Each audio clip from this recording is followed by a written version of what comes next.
Thank you for tuning in to the PreParty, a presentation of Alliance-Wrestling.com, your number one source for news and information for the National Wrestling Alliance. I'm your host, J-Cal. And every Tuesday at 5:05 Eastern, 2:05 Pacific, we talk NWA. We talk pro wrestling. We talk about the National Wrestling Alliance, the longest sanctioning body of professional wrestling in the United States since 1948. Some 72 years in existence. That's quite a long time. So as you guys know, every week we come in here.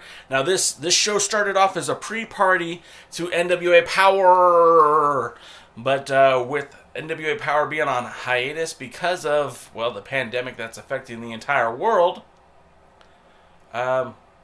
we just talk NWA. And we talk pro wrestling, don't get me wrong. We'll talk about anything. But we specifically talk about the NWA because that is a niche audience that is well underserved. Now, there are many options out there, but I thank you for choosing this one. Again, if you guys want to follow us on any of our social medias, it's real easy to find. We are at TheAllianceBlog, and that is on Twitter, on Facebook, on Instagram. Thanks, guys. YouTube. Thanks, guys. Twitch, TikTok, and Tumblr. And that's all we have for right now. If you guys see us somewhere else, let me know because it's probably not me. Today I'm wearing my NWA throwback. You can see it on Instagram easily. You can see it on YouTube barely.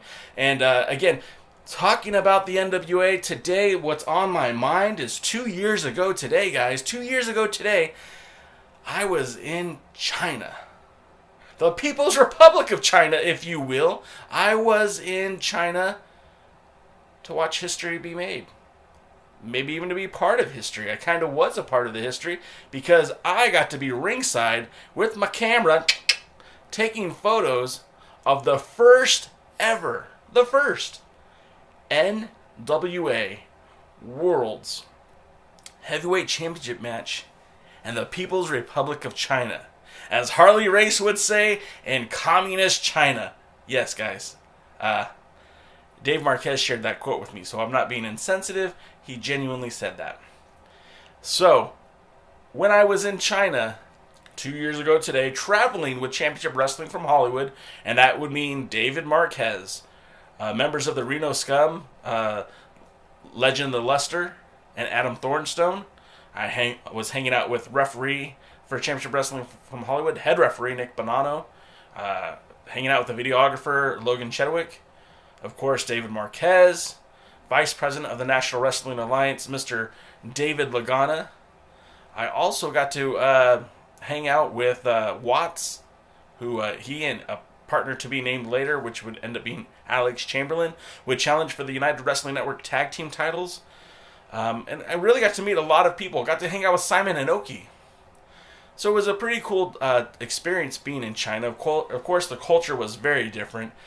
We were very fortunate to have sponsors who took care of us.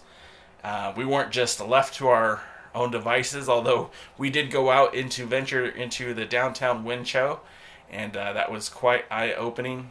If you guys ever been to any major metropolitan area, like here in Los Angeles, we'd say downtown LA, I'm sure New York City, or any place similar to that, I'm sure you'd experience something similar, where it was just literally merchants upon merchants.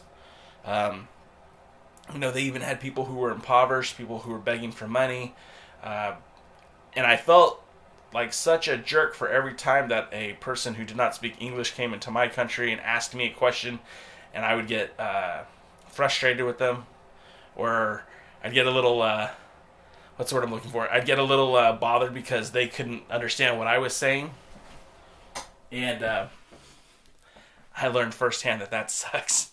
So I've always been a lot more patient since then, and trying to figure out currency conversions and having a cell phone that had no reception, it was lit. Anyways, so being in China was, like I said, a very eye-opening experience. It was very surreal. The people were not as polite as you would think. It was fun to see people's reactions when you'd see somebody like Watts, who, if you guys aren't familiar, is a very tall African-American pro wrestler. he's a big guy. And in China, you don't see a lot of guys that big, that tall, that nationality.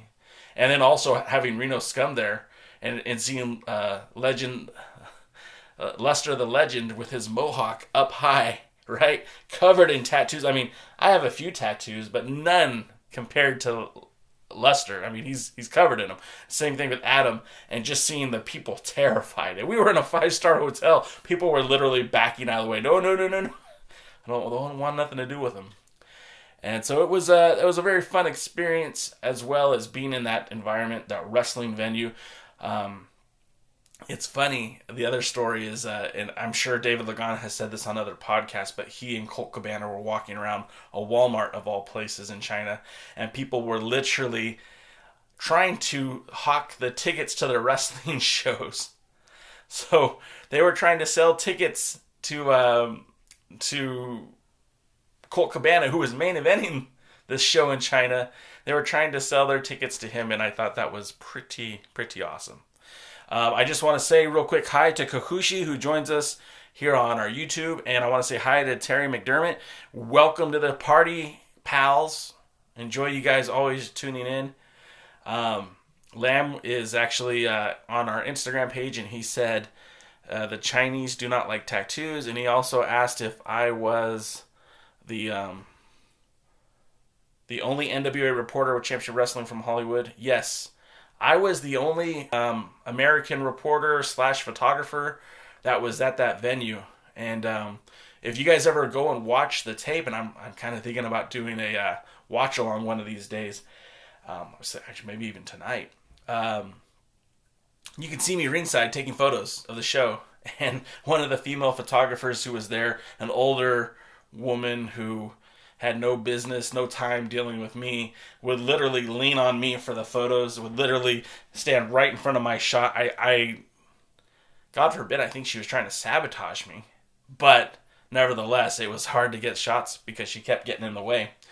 And of course, I'm talking a lot about me, but the historic significance of seeing the NWA World Heavyweight title in China.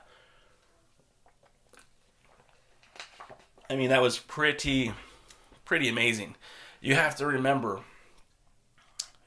Jeff Jarrett was the last champion to defend that title in South Korea, right?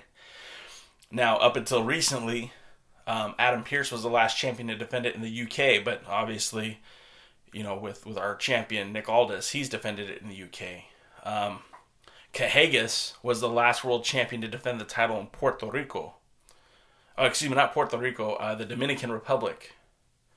Aldis was actually the last champion to defend in Puerto Rico. Blue Demon was the last champion to defend it in Italy. Did you guys know that?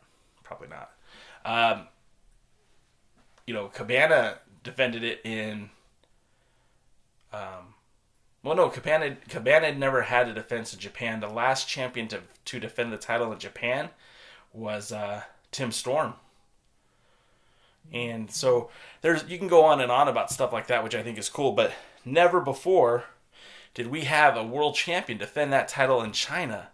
And it's crazy to me to think that a country so big and surrounded by wrestling communities, don't get me wrong, the NWA was very frequent and active in New Zealand. And in modern day, the NWA has had lots of title defenses in Australia. And of course, Japan is like a hotbed for pro wrestling, but it never really penetrated that Chinese market. And till this day, there's still only a handful of wrestling promotions in China. Dr. Hollywood has a question. How is the food out there? I gotta be honest, man. We were on the sponsor's dime for a lot of it, and fortunately for me, or unfortunate, however you want to look at it, the sponsors kind of took care of us. So the hotel had breakfast, and it was traditional Chinese breakfast, where I guess it was, I don't know if that's traditional or not. I guess that's I shouldn't assume that, but I mean, there was like chow mein, lo mein, the rice, the fried rice. You could get shrimp, you get chicken. Then they made traditional like omelets that we have here in the United States, plus pancakes and waffles, scrambled eggs, and a lot of other stuff that I wasn't willing to try. The first night we were there, I got to tell you this story. The first night we were there, I got to experience pizza in China. This is honest to God story. So we jump the wrestlers. There's a bunch of us. There's at least like 10 of us, and the whole weekend we're being driven around in Range Rovers, real nice. Or excuse me, Land Rovers. Yeah, Land Rovers. Real nice, beautiful cars. So they would kind of tow us around like 4 different vehicles for all the people. Well, because I was the outsider, I wasn't really a wrestler. I'm not really part of the Hollywood team. I just kind of got pushed in the car that had the least amount of people. So basically, on the first night being there, I'm in a car with Simon Inoki's assistant, who English isn't even his third language. It's like his fourth or fifth. And so his English isn't great, and my Mandarin is non-existent. I know ni hao, and that's about it.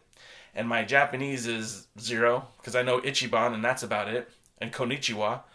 So there wasn't a lot of discussing. And so I was sitting in this car alone, and I started to think to myself, I might lose my kidneys tonight.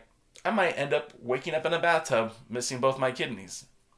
And that's not to say that these guys were shady or anything like that. It's just I was a foreign person in a foreign land and had no idea what was going on. So it was a little weird, a little scary.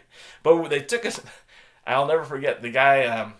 I think his name was Mr. Lee was the promoter. I think Anthony was the name of the translator, and I don't think that was his real name. I think they gave us that to make it easier to communicate with him.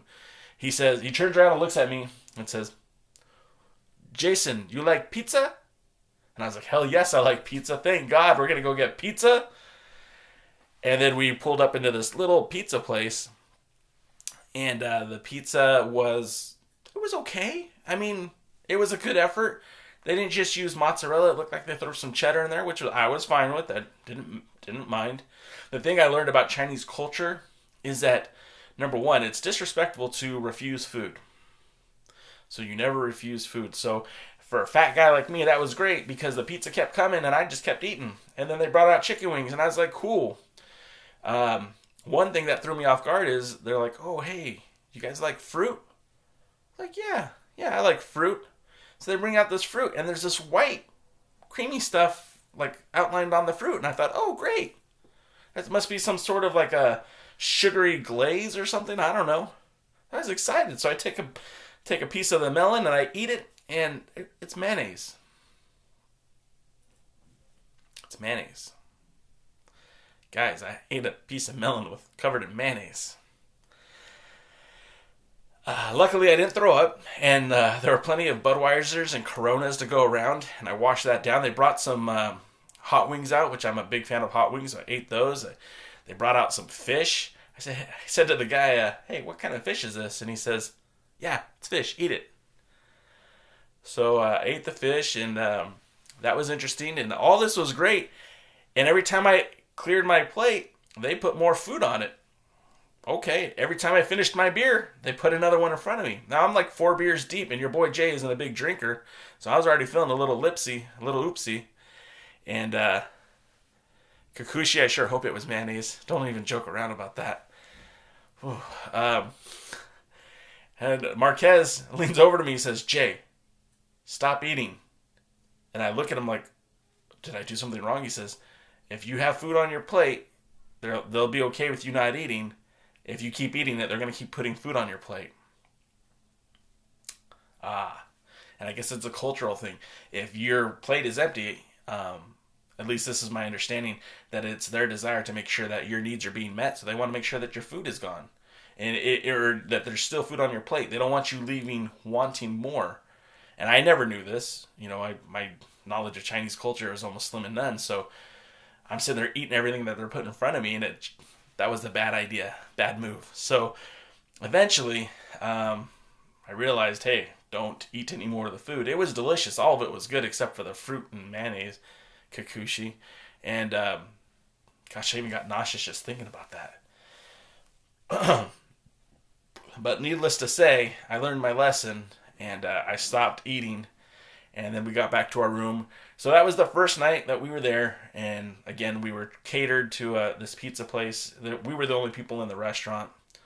Then the next day, we're basically on our own, and I was so jet lagged that I just slept pretty much the whole day. And then the third day, they offered to get us McDonald's. And McDonald's in China is basically the same thing, but it felt a little bit healthier, tasted a little bit better. And so I enjoyed some, like a quarter pounder with bacon. That was fun. And I didn't eat a lot when I was in China, believe it or not, because of the time difference, and I was so tired. And we had these long days that I would go back to the room and just pass out, just go to sleep. So one night we did go to a bar, and obviously we were rolling with the biggest dudes in China. So the bartender, owner of the bar establishment, walked over to Aldous and says, "Hey, are you the champion?" Of course, Aldous was, he wasn't trying to brag, but he's like, "Yeah, I'm the world's champion for the NWA." "Oh, you have a big show tomorrow?" "Yeah, we have a big show tomorrow." "Oh, you come back tomorrow, you drink for free." We didn't come back tomorrow, but it was actually very, very fun to be a part of that that group of people, that time. And of course, it was thrilling to me because I never got to shoot ringside like that before. In fact, that legitimately was the first time I was on the floor. Second time shooting on the floor for wrestling. The first time was at an indie show a couple of years earlier. But this was like, in front of 5,000 people. This was being recorded for television. These were some of the biggest names, not the biggest names, but big names in professional wrestling. Guys, Colt Cabana is now working All Elite Wrestling. Reno Scum still works Impact, and Nick Aldis obviously has made history by defending the World's Heavyweight Championship on 4 different continents. The match itself was pretty dynamite. Again, you guys really want to check that out. Go to YouTube, the United Wrestling Network, and search for the Championship Wrestling from Hollywood in China, because it was a great match. Cabana, all kidding aside, he's a good wrestler. Like, yeah, he's got silly promos. Yes, he does silly stuff in the ring, but he is an excellent wrestler. And Aldis, I feel like, you see him step in the ring with Ricky Morton, and you see him doing a lot of selling, and he's trying to make Ricky look good. You put him in the ring with Cody, and you have two guys who are young, who are hungry, who I wouldn't say they wrestle the same style, but they have this energy to it, some force to it, and I really feel like they give it their all. This is one of those matches where they could have mailed this show in. They could have everyone on the show could have mailed in their performance. It was China. I mean, the audience there wasn't really closely connected to the brand, wasn't closely connected to the product, but the guys who could get over, like Reno Scum, Watts, Colt Cabana, Nick Aldis, the guys who could get over got over. And I mean, language barrier be damned. Watts had the fans chanting for Watts. Reno Scum had the fans chanting "Oi, oi, oi." They don't know what that means. At least I don't think they do. There was a guy there holding an NWA replica title belt that actually looked a hell of a lot better than any replica I've seen before. And, even the fans were cheering for Heather and Barbie Hayden, so it was pretty cool. All in all, I think that event was great, and I think it was a good way to build up to what was next for the NWA. Now, again, that world title outside of All In hasn't really been defended in an arena that huge. All In was different, right? All In was built on the backs of which basically became All Elite Wrestling. But you had Nick Aldis defending that title in front of close to 10,000 people in China? Maybe not 10,000. Maybe like 8,000, 7,000. It's hard. When you see that arena and you see the video, it looks like it's empty. But I promise you, being there live, I could see how many people were there. It was a hell of a lot more than 5,000 people. I want to say hey to Michael Manning for joining the show. Thank you for checking us out. Dr. Hollywood says McDonald's in Mexico has jalapenos in their burgers and salsa instead of ketchup. I'm all about having salsa on my burger instead of ketchup. Maybe when this whole pandemic is over, maybe Nick Aldis could be the next champion to defend the World's Heavyweight Championship in Mexico. In fact, Blue Demon booked that shit, right? Anyone else with me? I'm going to go to Mexico and see Blue Demon versus Nick Aldis. If somebody will book it. So, I did want to talk about my experience in China because I thought you guys would have fun. But let's talk about the Crockett Cup. Because the Crockett Cup 2020 has been postponed indefinitely. Meaning, we're probably not going to get a 2020 Crockett Cup. Everyone is going to try to say the right thing right now. And everyone's going to try to do the right thing right now. We don't know what's going to happen next, right? This pandemic, there's no actual viable immunization for this COVID-19. Am I allowed to say that, guys? And in places where we've seen cures, or not cures, but people recover from it, it seems like, especially in China, and I'm not trying to beat up on China. I actually really enjoyed my time there, and I'd probably go back if given the opportunity to. In China, that's where this disease kind of picked up steam and they thought they had it defeated, and now it's starting to come back up. And I don't want to get too much into the whole politics side of it, or, I'm not really an expert on, diseases and viruses and all that stuff. But ultimately what I'm saying is it doesn't look like pro wrestling is going to turn back to normal anytime soon. So I salute Championship Wrestling from Hollywood and the National Wrestling Alliance and those who are out there creating content in a safe and practical environment.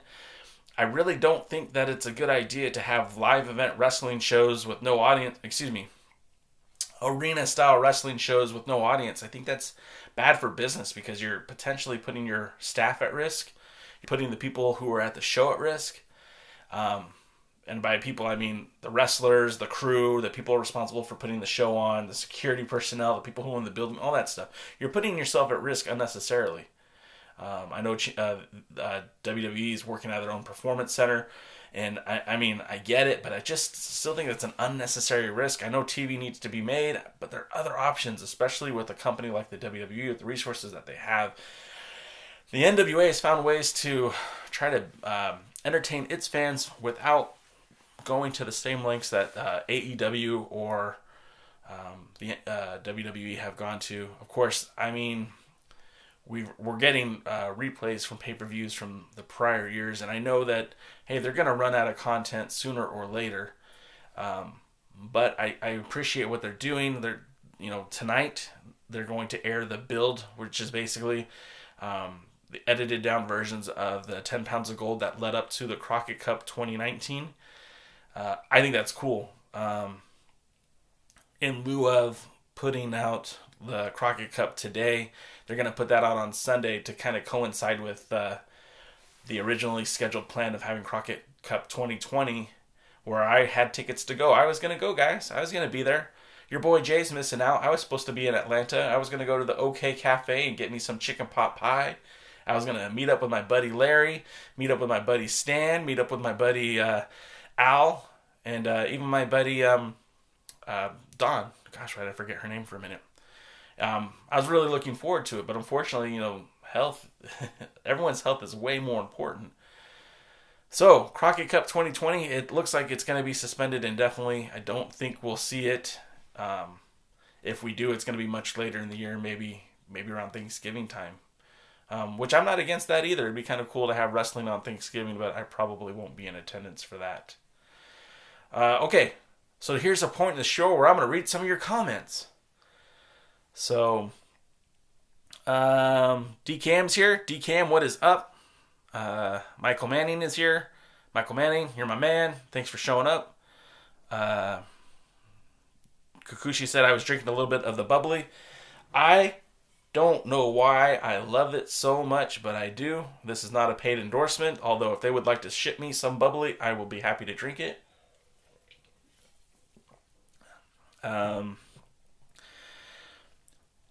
Terry McDermott says, how would have somebody like Ox Baker would have reacted to Colt Cabana?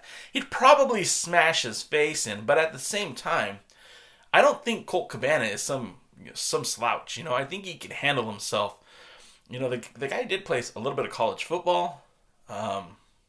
He's an athlete. And honestly, I don't want to say that I'm an expert on Ox Baker because I'm not, but I think Cabana could handle himself. I think if things got turned real into the ring, I think he would stretch somebody. I think he's classically trained. He's wrestled all around the world, and it's not just silly stuff he does. I mean, he can wrestle. Let's see. Kukushi was asking about the Crockett Cup. I think I explained it. I don't expect live events for over a year. And that's going to be very detrimental to pro wrestling, but it's also a great time for everyone to hit that reset button, right? We can all start over. Storylines, booking decisions, bad booking decisions, an opportunity for smaller promotions who, are basically one show to the next if they can run the next show. It gives everyone a chance to kind of hit that reset button. Now, it sucks for those who are depending on those paychecks, that's for sure. And my heart goes out to those guys, and I hope they find other ways to maximize this time right now to earn money so that they can survive, that they can continue to do pro wrestling when pro wrestling comes back. But yeah, I think I don't think we're going to see live wrestling anytime soon. Michael Manning says, I think wrestling shows should stop just like everyone else and every other sport. Filming content from home is great, though, and people are coming up with great stuff at home like Zicky Dice. Bingo! Championship Wrestling from Hollywood is starting to film segments for the the United Wrestling Network World's Heavyweight Title Tournament. Maybe I let the cat out of the bag, but hey, if they're posting pictures on Facebook, I don't think I'm hiding anything. Plus, they're finding ways to stretch out the content they do have, and I think the NWA would be very smart to do the same thing. There are people in the NWA that we don't know. I recently interviewed Royce Isaacs. You could check out that video at youtube.com/TheAllianceBlog. But why not have a sit down with Dave Lagana, Royce Isaacs, talking about who Royce is and show some of his matches. Introduction to Royce Isaacs. I know that they're going to do something similar to that with Camille on April the 21st, where they're going to show her first match in the NWA. They're going to shoot segments, I'm sure, around that, talking about who she is, where she came from. They're going to break down the character. I think this is a smart move for the NWA. And it's a way to stretch out content. It's a way to stretch everything out. You could do that with so many guys. And especially, I can't make decisions for everyone, right? But Championship Wrestling from Hollywood has a vault of wrestling, a literal vault of old matches. And someone like Trevor Murdoch, this would be an opportune time to show his NWA matches from the past. You know, he was a part of Dave Marquez's NWA, the Showcase. And if you guys aren't familiar, you could go back and look.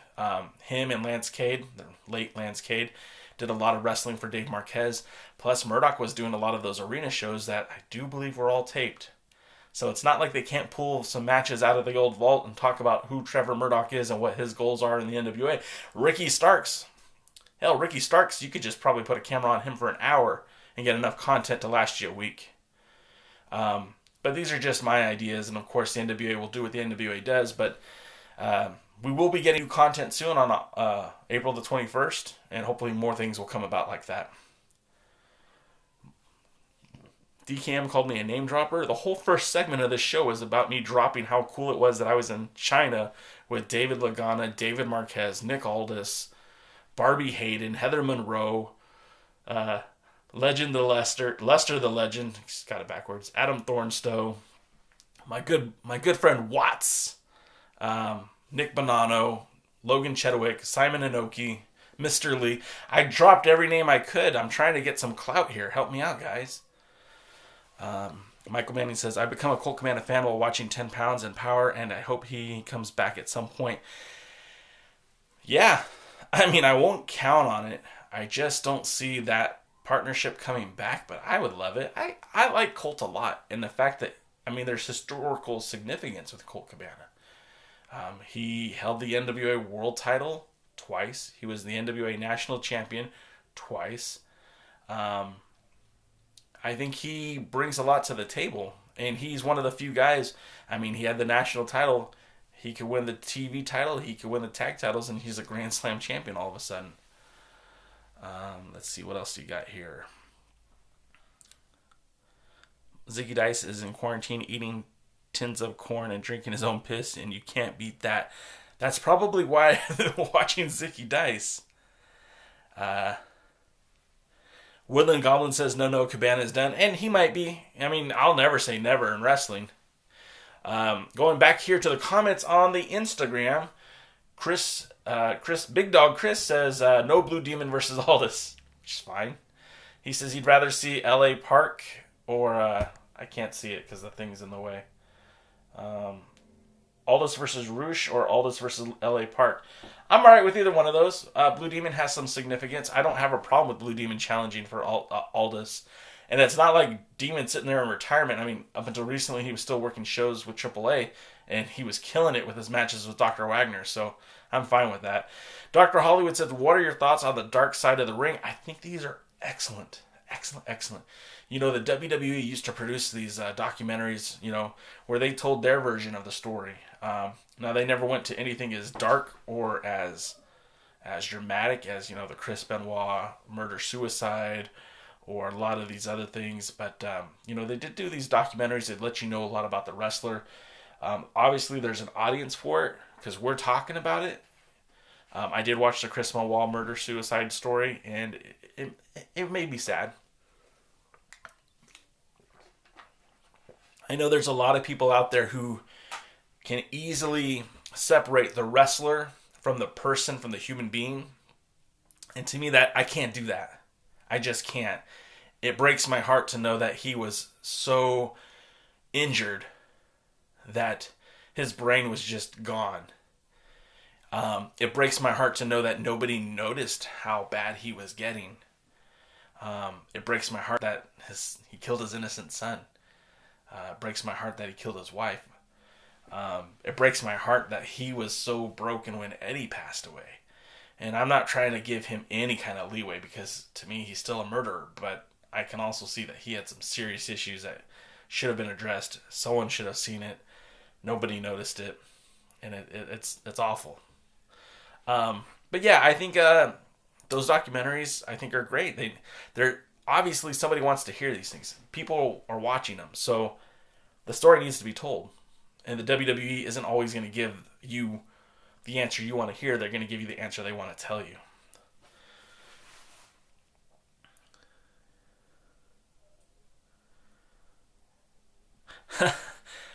Reading a comment from Mayor, he says, if I go to Mexico, can I get them some of those Blue Demon energy drinks if they ever do Aldis versus Blue Demon? I'll be searching for them. The first time I ever had one of these here doohickey energy drinks is when I was in Glendale, California. Was it Glendale? No, it was Hollywood.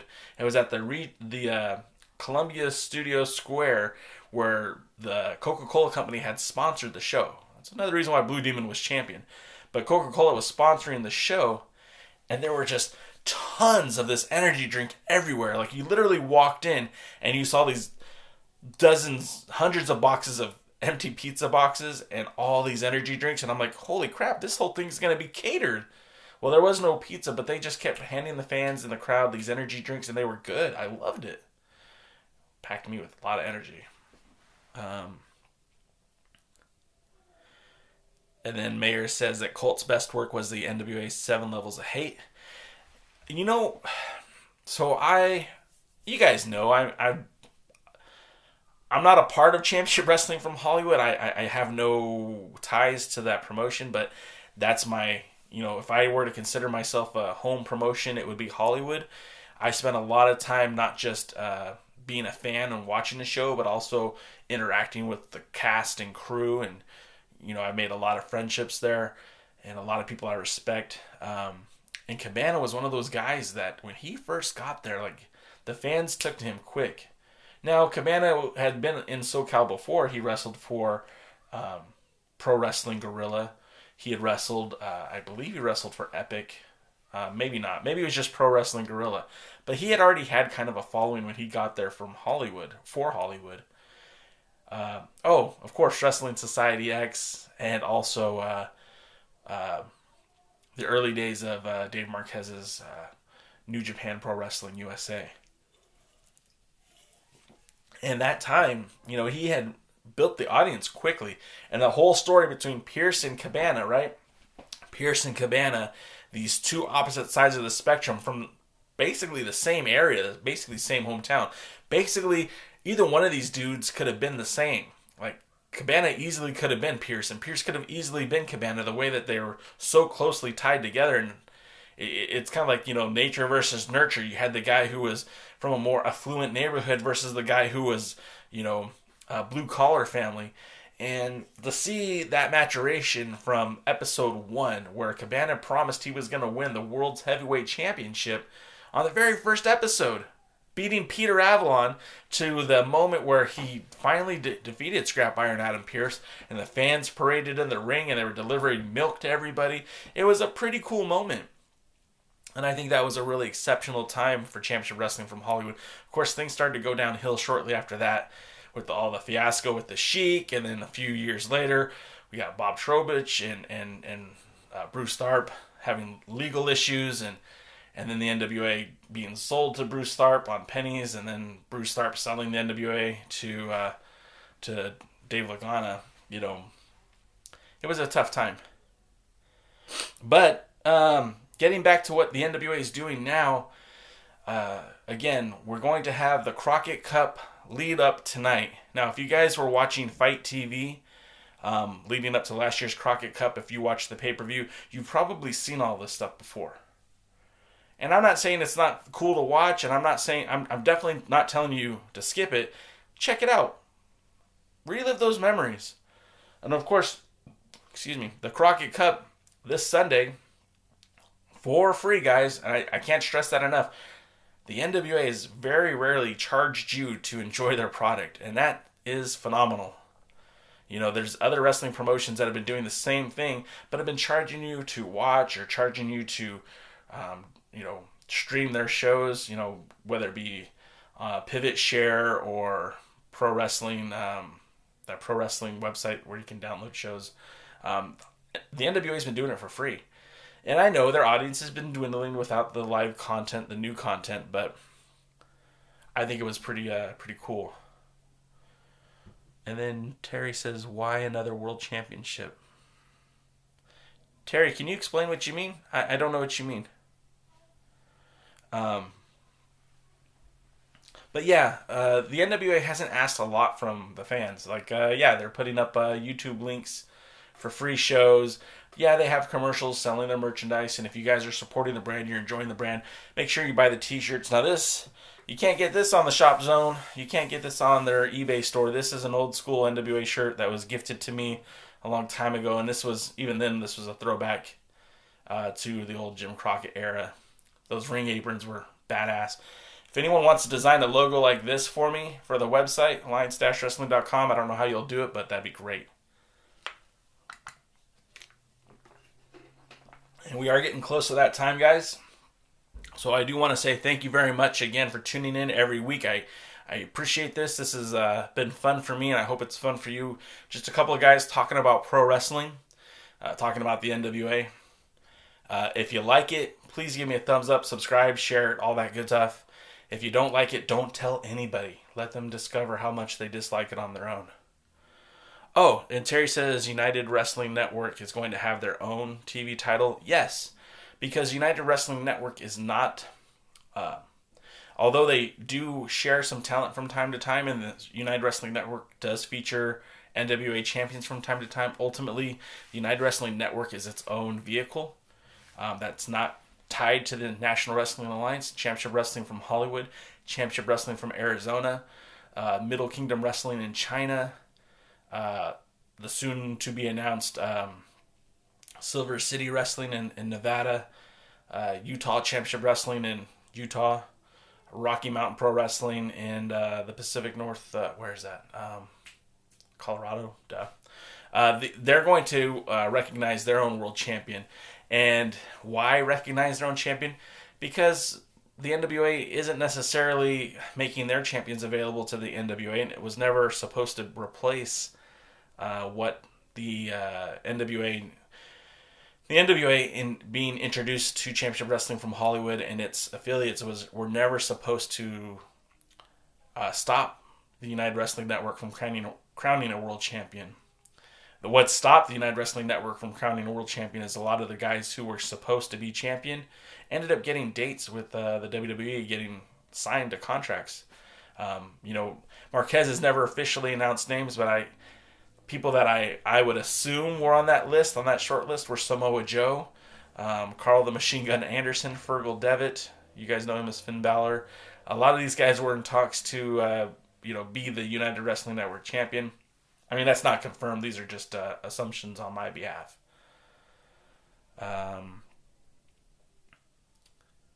Michael says, great job. Enjoy the show. Michael, I appreciate your feedback, man. You are always so kind and probably more kind than you need to be, but I do appreciate it. Kikuchi is, what's the best looking NWA championship in the last 10 years? It's got to be the 10 pounds of gold, right? I mean, I love the NWA 10 pounds of gold. If we're talking about other titles, I do remember really liking the All-Star Championship junior heavyweight title that they made. I also was a big fan of the junior heavyweight title, the Cloverleaf title. I know that was a lot of people hated it, but it was one of those things that was so pretty that I loved it. I also like the old national title, the one that Chance Prophet held, Damian Wayne held. I think Haggis held that one, and Phil Shatter. I know with the changing of the guard when Bruce Tharpe took over the NWA, they redid a lot of the old titles. I was disappointed. I used to love the North American Championship before Bruce Tharpe got involved and changed that. But, yeah. So, guys, I think that's going to do it. Again, it's always great to have you guys spend some time with me, and I hope you guys enjoy spending that time with me as well. As you can tell, the studio, this isn't where we normally film at. I'm working on getting the in studio more camera friendly, I guess. But it sucks with webcams are completely unavailable, so I'm using archaic technology trying to make something work. Mayor asked any details on Silver City Wrestling. It's just a work in progress. Nothing's set up right now. I know that they had some stuff lined up, but with the pandemic and everything else, it's can't really do anything going forward. And Chris Drummond, Big Chris Dog, says he loved the NWA North American title. I mean, that title was on WWE programming. I tried to put feelers out to how could I get that belt. I wanted to buy it. I couldn't have afforded it. I'm sure it sold for a lot more than I could have purchased it for, but some collector has it out there. Somebody owns that belt, and I'm jealous. But we're going to wrap it up with that, folks. Gentlemen, and if there's any ladies, I don't mean to be dismissive, but I don't think there are. You can follow me at TheAllianceBlog on social media. That's Twitter, Facebook, Instagram, Twitch, TikTok, Tumblr. I'm trying to create more content daily. Spotify. If you guys have a Spotify account, I'm putting a lot of the interviews and podcasts that we've been doing in the past up on Spotify. Just look for at the Alliance Blog or J Cal's View. We're on there somehow, some way. You're going to have to type it in because J Cal's View and the Alliance Blog never come up when you speak into your phone.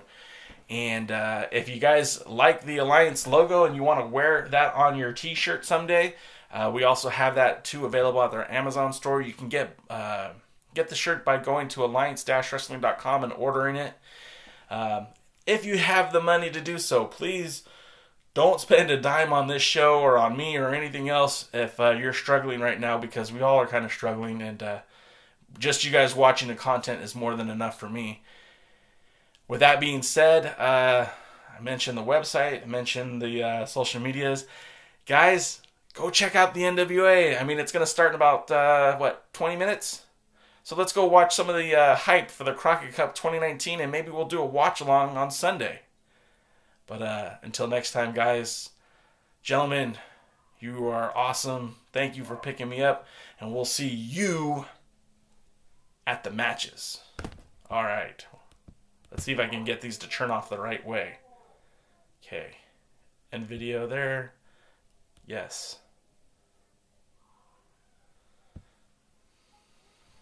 Of course, I used the wrong one.